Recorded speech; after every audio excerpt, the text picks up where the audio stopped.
Hi everyone, today I'm installing this fuel tank toolbox combo into the truck bed. Now this is a 2003 Chevy Silverado, but the process is going to be identical across trucks.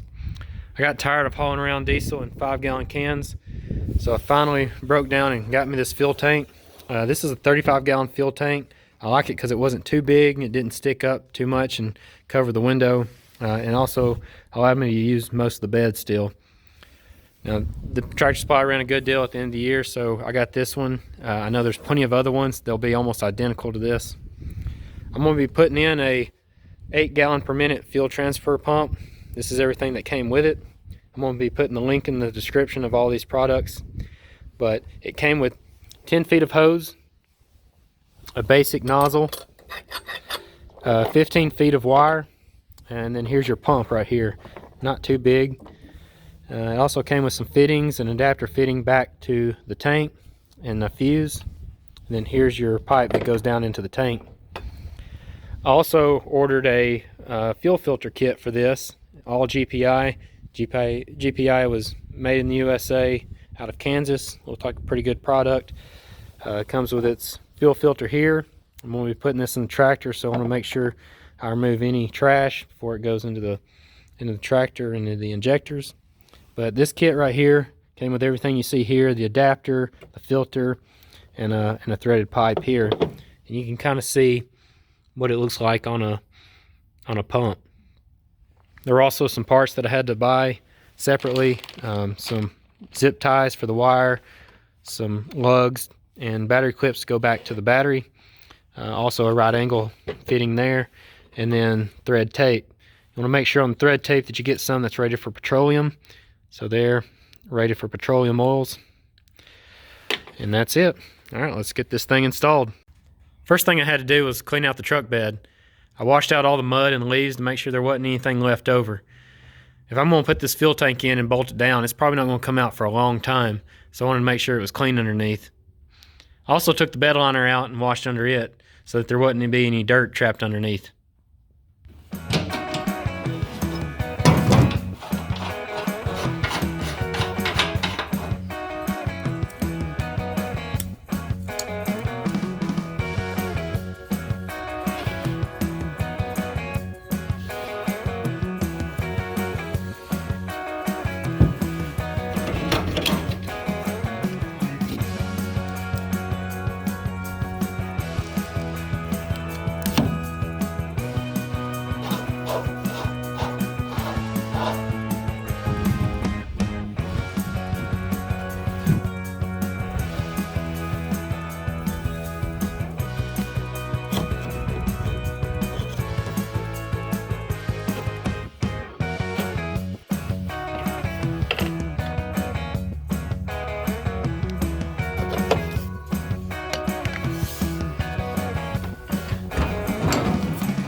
Okay, I went ahead and put the pump in. Now you may be wondering why I go ahead and put your pump in before you put the tank, but I wanted to make sure I like the position of the pump before I put the tank in.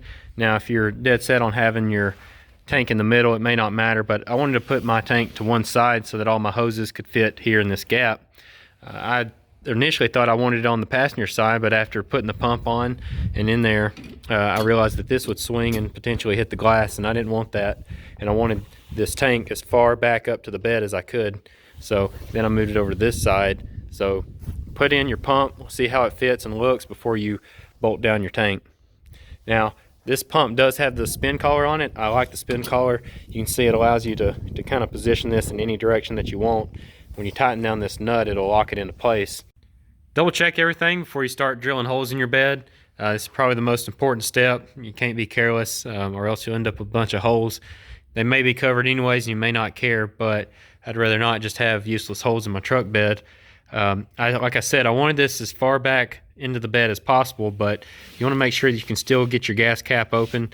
I mean, if you shove this all the way here, this would be a little uncomfortable.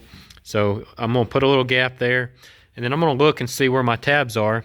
So there's my tab right there, And I'm gonna have to look under the bed and see what's under there, because I may have to move this tank around if there's a piece of big structure right there or a big gas tank. But what I'm gonna do is I'm gonna put a stick right where I see that tab, and then I'll get under the truck bed and see what's under there. Once you're under the truck, you can see a lot better what's going on.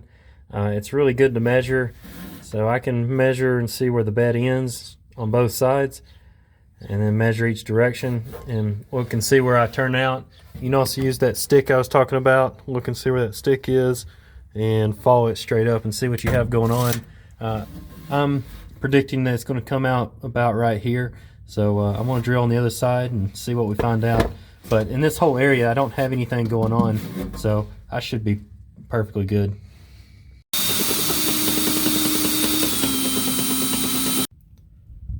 I drilled a small pilot hole through the tank. Better to make a small mistake than a big mistake, but you can see my estimate was pretty close. So here's my hole right here. So now I'll move the tank out of the way and then drill my larger hole for my bolt.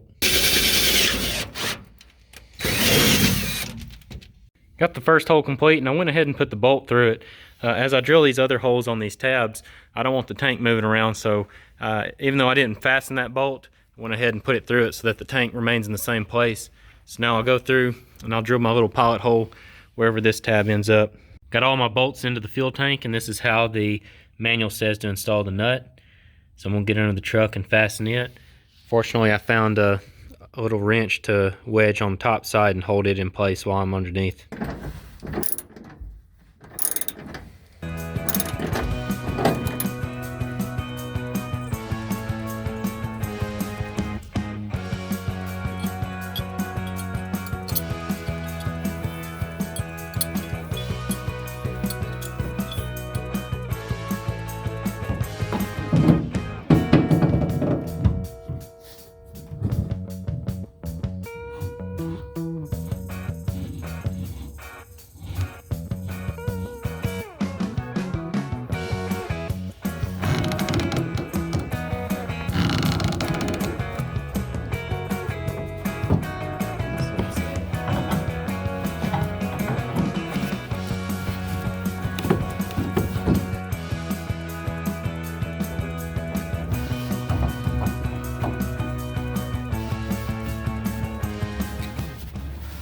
Got the tank installed and got my pump put in, and I'm really excited about this. I think it turned out nice. One piece that I did buy separately was this right angle here coming off the filter, and that's so that I could put all my hoses right here like I was talking about earlier, and it seems like it worked really nice.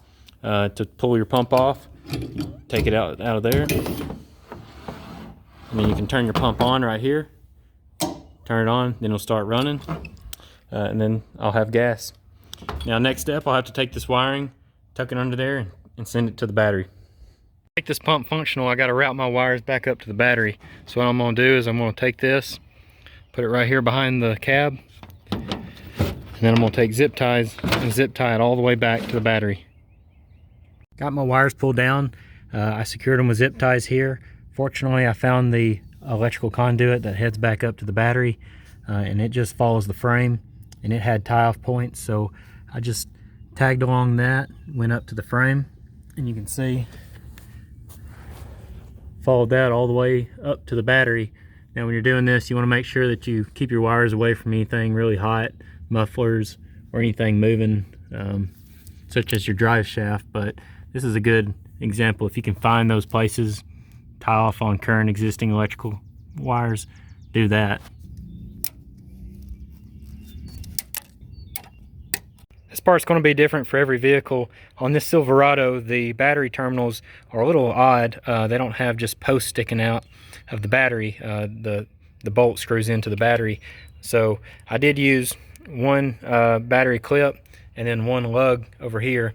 So I used a lug and a battery clip. The reason I did that is I may not leave this thing plugged up all the time. I don't use diesel every day, but when I'm not using it, I can clip it off, store it somewhere like that, and then when I want to use it, I can easily put it back onto the battery. And then this one's always hot. Now keep in mind your length when you put in your tank. I didn't end up with a whole lot of extra wire. I tied it back to the frame like I was showing, but if your battery was on the other side and you had your tank and the truck bed on the opposite side, you may run out of wire and have to add some.